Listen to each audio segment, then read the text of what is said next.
Welcome to the Treasury Update podcast, presented by Strategic Treasurer, your source for interesting Treasury news, analysis, and insights in your car, at the gym, or wherever you decide to tune in.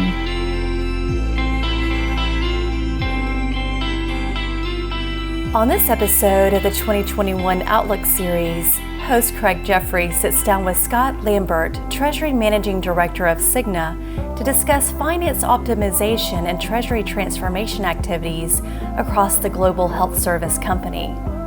Topics of discussion center around hybrid workflows, payment security, data optimization projects, and technology innovations. Listen in to find out more.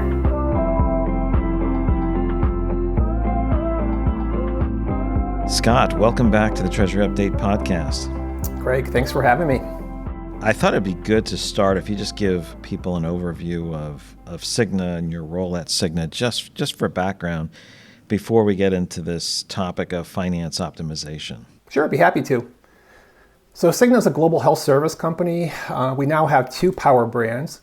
So first of all, Cigna, where we're selling healthcare benefits through our U.S. medical and our international segments. And we also have Evernorth, which provides pharmacy benefit management, specialty pharmacy, plan management, and data and analytics. So not only does Evernorth power Cigna, but we also sell the services to other health plans as well as government entities. Our mission is to improve the health, well-being, and peace of mind of those we serve. We have about 70,000 employees in 30 countries and jurisdictions. Our 2020 revenue was $160.4 billion, and we're number 13 on the 2020 Fortune 500 list. As far as my role at Cigna, I'm managing director responsible for treasury operations. I have a peer that is responsible for capital markets activity. We both report up to the treasurer. So within my team, I have 45 employees spread out throughout the US, and I have 2 employees that are located in Hong Kong. Responsibility for cash management, liquidity planning, bank contracting, bank fee management. And then I have some other functions that report to me that might not be standard treasury functions, like bank rec, escheat. I have a project management team, I have a technology team, and then I have a consulting team that supports our business operations.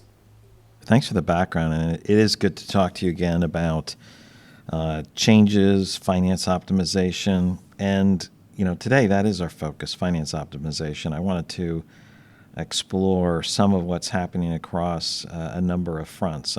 Today we'll talk about hybrid workflows, security. This is everything from a payment process inventory as a basis for controls. We'll look at your data optimization project, and I want to have a technology speed round, and I definitely gave you a clue as to what I might cover there, but want to get your thoughts, musings, and actions on a few key topics there. Just quickly, but starting off with hybrid workflows, about a year ago on the podcast, we discussed some of the challenges that you faced with everyone working from home. A lot of people experienced that. The lockdown, the move to home, for a couple of weeks turned into, more than a year now. And you were working on a payment approval process for areas that weren't frequent payment requesters that would sit on your payment hub. I'd love it if you could give an update on what's going on.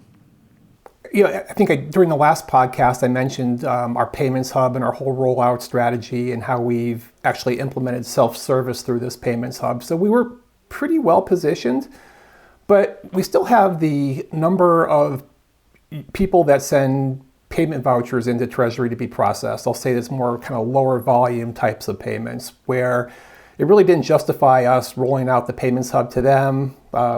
It didn't make sense to give them a user license for our payments hub, as a matter of fact.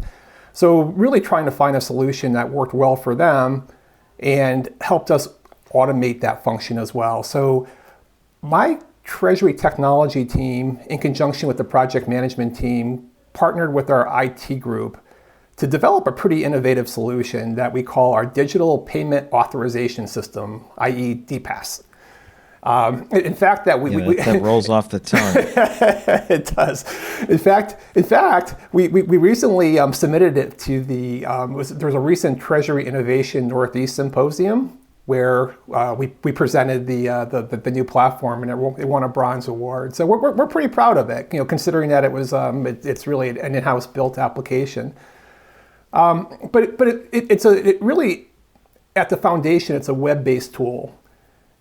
We were able to really define and identify the key requirements for this application, which really work really well. So when you log into the application, the first thing I'm really proud of is the fact that it puts our Treasury policy right on the landing page. In the past, we've always had challenges getting business users to read the Treasury payments policy, but now it's right there in front of them, and they have to acknowledge it before they get to the next phase of the application. But once they're in the application, they can select multiple payment types, whether it be wire, ACH. Has the ability to do foreign currency payments and make payments in we'll say local formats in other countries, which is pretty neat.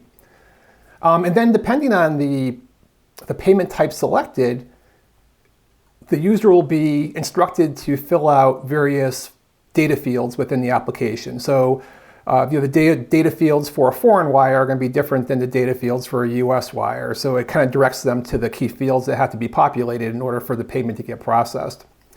The other thing that's nice about it is that it has accounting built right within the platform. So when the user selects a bank account to initiate the payment from, it'll automatically populate the cash accounting, but they have the ability to choose multiple offsets, general ledger offsets as well. So that's an option within the tool. And then there's validation to make sure that the debits equal the credits, so it won't let the payment be processed if the accounting doesn't balance. The other neat thing about it is it interfaces with our delegation of authority system. So when the user fills out the payment request, they have to identify who's going to approve it. And within Cigna, we have thresholds, dollar thresholds that actually require a secondary level of approval.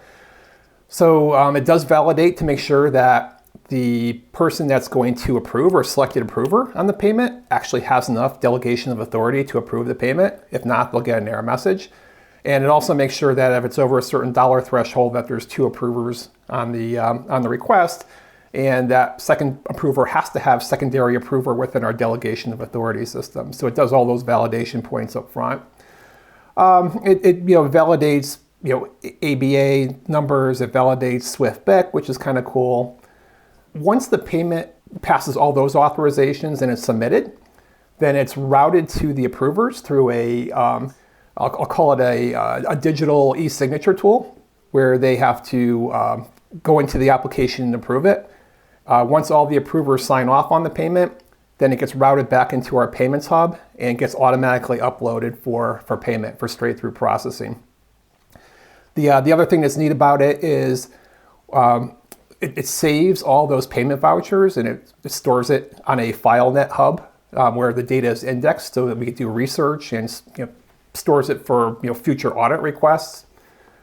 So the team is working on the rollout strategy now. We started training with select areas, and the plan is to have it fully implemented and rolled out by end of third quarter of this year.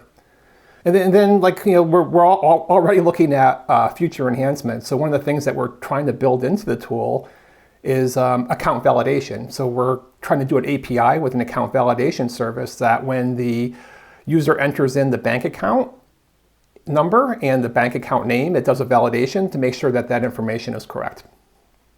So this certainly fills the gap in the work from home environment, but it also fills the gap of lots of, let's say, non-standard users of Payment Hub activity.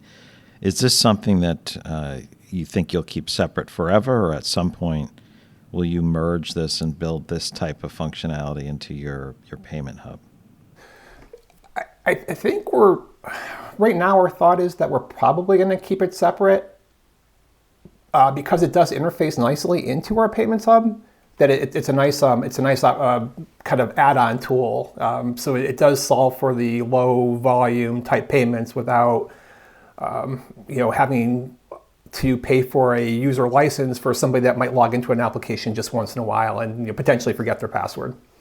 So it's a nice complement, I would say, to our payments hub. Yeah, this idea of open Treasury and open APIs, being able to extend some of your core systems, pretty interesting. Yeah, thanks for that. Let's move on to number 2, which has to do with payment security, payment process inventory, and we've talked at different times about organizations to control your payments. You have to have a complete inventory of the payment processes. That's a key foundational step in any payment security work that's being done. And I'd love to hear what triggered that activity and what are you doing and what are you finding. And this is really important work, in every organization. So vital due to the number of attacks that are seen and just how we as Treasury and payments professional protect and strengthen against the increasingly sophisticated attacks we experience. Kind of going back to my payments hub again, because I am very proud of it, but over the past 10 plus years, we've implemented this this hub, which is really our central repository and central tool for making payments across the company. As we've evolved on the journey, we've done a lot of work to scale the platform, especially with the Express Scripts acquisition. We have a lot of payments going through the platform now, and continually add more server space to accommodate the large volume of payments. We build full resiliency and backup within the platform so that the downtime is negligible. We have the validation points on Swift, on SwiftBIC and ABA numbers, and then built in a lot of security controls, whether it be role-based access controls for all the users, multi-factor authentication, and more recently, single sign-on. So it's pretty, I feel like the security around the payments hub is pretty tight at the moment. We built interfaces into our Swift Service Bureau. All of our wires go out in ISO 20022 format. We have direct bank connections for our ACH transfers and interfaces to our print facility for check disbursements. So our goal, and we got everybody to agree that this is the payments platform. There's other payment systems across the company that also have very tight SARbox controls and have been reviewed by our information protection group, but the intent is still to move those payments over to our Treasury payments hub. Where we're working right now is focusing on what other payment platforms are out there. I guess I would call them the outlier platforms, maybe through acquisition, right? Where there's banking portals that are being used, and we're not sure how tightly controlled those applications are. So it's been a big focus. We partner with internal audit to help us identify where those portals may reside. And we're in the process now of putting together the full list of inventory. Quite honestly, in most cases, the controls are very, very good within those platforms, but we want to make sure that they're good. And the fact that we're trying to put together a project plan to ensure that there's a plan to start moving these over to the payments hub at some point in the near future. We want to make sure that the payment portal has been reviewed by our information protection group and that there isn't any issues there.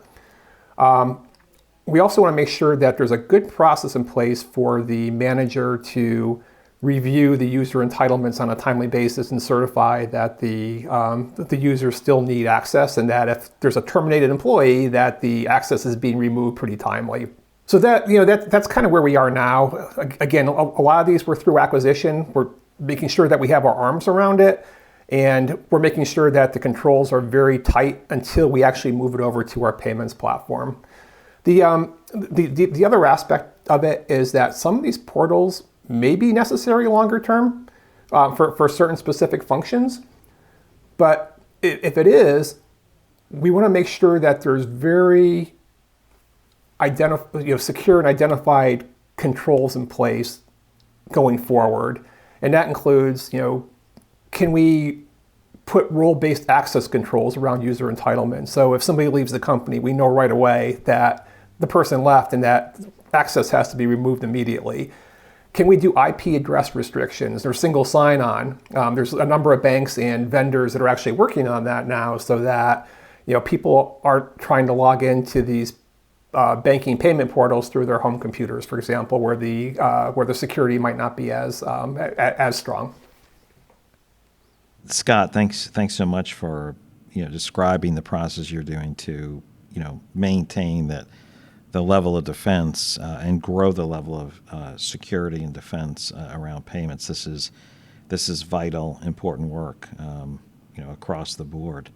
Now, you've also done a fair amount of work on your data optimization project, and I know it covers things like underlying data, analytics as a service, pushing data out to a front-end BI tool. I'd like you to tell us what this project is, and just talk through that, because a lot of organizations, most organizations, are not as far along as you are. I think from the prior podcast, I mentioned that on our roadmap, we have a goal to create a data lake within Treasury where the number of Treasury applications that I have would actually interface into the data lake. And then we would put a BI tool on top of it where we could do advanced analytics and reporting and provide value-added services to our business operations. So that's still on our roadmap. We're making baby steps to kind of get there. But one of the things that we're doing in the meantime is, and this is really we'll call it a finance-wide project on data optimization, is that we're providing our employees with training on, I'll call it workflow, data cleansing, business intelligence tools like Alteryx and Tableau. And in fact, we have a data optimization project within finance where selected individuals from each of the different finance areas are participating in training, first on Alteryx and then on Tableau. And it's pretty neat where they get to identify a project for automation. They have to review the project with the Center of Excellence that's reviewing all the project intake for the finance organization, get the necessary approvals, but then they also have to have a plan in place for tracking the metrics and the benefits of the project and making sure that we're getting the benefit that we had originally thought when we started the initiative. And then once they do that, they get the full Alteryx training. In fact, once they complete training, if they have to pass a test, but they become certified developers, at least phase 1 certified developers for Alteryx. And then they learn Tableau as well as part of this. So it's been pretty good so far. If I look at it really from a Treasury perspective, it's an opportunity for us to identify more opportunities to eliminate manual work and focus on data and analytics. And also trying to find projects that, again, kind of provide benefit to our business operations. So in addition to eliminating the manual work, I'm kind of finding this also as a good opportunity for upskilling the Treasury team and kind of providing them with the latest tools that are going to be beneficial to my department in the future. So, wave 1 of this initiative kicked off earlier this year, and it was really focused on streamlining how we get information into our sheet system. And a lot of automated enhancements have been made. So kind of the benefits for phase 1 are we're seeing those benefits already. I'm sending a few employees to we'll call it wave 2 of training, and their goal is really going to be focusing on automating some of our management reporting. As you think about this using a data lake as a storage area for information, and then using, I think you were mentioning Alteryx, analytics as a service to push the data out to use it in your visualization tool. Anything else on the architecture that would be useful to mention? So the architecture is still a work in progress. These initiatives are really sort of one-off type initiatives where they get the training, they get the tools. We're working with our IT group now to identify what we think that future architecture is going to look like for our data lake, and where we could leverage like other data marts or data lakes across the company using various services that are in place. So, part of it is a kind of a portfolio project where we need to get the funding, the approval. It's on our roadmap. It's on the IT roadmap. I think we'll get there, but we're really in the very early stages of designing that architecture. Yeah, very good. And there's so much changing. It's good to keep up, and you're one of the leaders in the area. So hopefully we can check in again on that. Scott, this brings us to our technology speed round. And this is new to the Treasury Update podcast. This is a part of the podcast where I list a buzzword, an acronym, or saying, and you respond quickly about your view on it. And if you're doing anything with it, you start your response by saying if you just need a minute or a minute and a half to respond. If I ask you a question on it, you've got an additional 30 seconds added to your time. Now, I won't be obnoxious about it. There are 3 topics in the speed round, and I did send the word over to the word or phrase over to Scott ahead of time. But Scott, are you ready? I am ready. Okay, API, go. APIs where they make sense. I think that file-based processing makes sense for things like prior day balance reporting, but APIs I think are really going to be beneficial for current day reporting. We're having conversations with our banking partners on things like signatories and user entitlements within our banking portal. So I think APIs where they make sense, but file-based processing still makes sense as well. So finding that balance. That's very good. You're very efficient at this, Scott. That's good. I do want to ask you a follow-up. Is API essential for real-time Treasury? Yeah, absolutely. Yeah, absolutely. So not only like API for like what I mentioned with our banking partners, with our treasury management system vendors, but we're also using APIs for like account validation type things, and even for our internal applications that we've developed. APIs are critical for real-time treasury, no doubt. Perfect. Excellent. Now the second one is artificial intelligence / machine learning. Go. We're using it. I mean, we're testing it right now with our treasury management system vendor for cash forecasting. I think most cash forecasting tools within treasury management systems have what-if analysis, which is great for doing different modeling.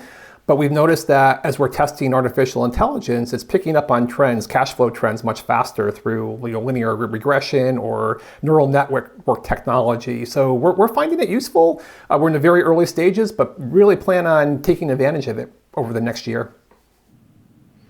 Excellent. So you're actually using it. That's great. I think I'm going to have to cut your time down to 30 seconds, and you'll have to tell me if you need 60 because you're very efficient. So the last one is more of a phrase, innovation projects with some of your partners. This is newer philosophy, I think, with a lot of our banking partners where they've developed innovation labs. And instead of having the bank develop a product and come back to us to say, hey, does this work? It's more of a joint effort where we work with their innovation lab to kind of joint develop a product. Where I really love the approach because it's really taking into account the voice of the customer. And we get to provide feedback as they're doing the development. And you're kind of building it as you go, and it's something that really works well for us, works well for the banking partners. And through that, we've done a little bit of artificial intelligence, machine learning, and have worked on helping our banking partners develop some API tools. That sounds good. That's what has to be great for just developing the mind of your team too. This extra creativity, envisioning what Treasury needs to look like, what payments need to look like, what IT needs to look like to support all of these items. Yep. Very good. Thanks for being the inaugural Treasury Speed Round responder, Scott. I enjoyed it. All right. Thanks so much for your time.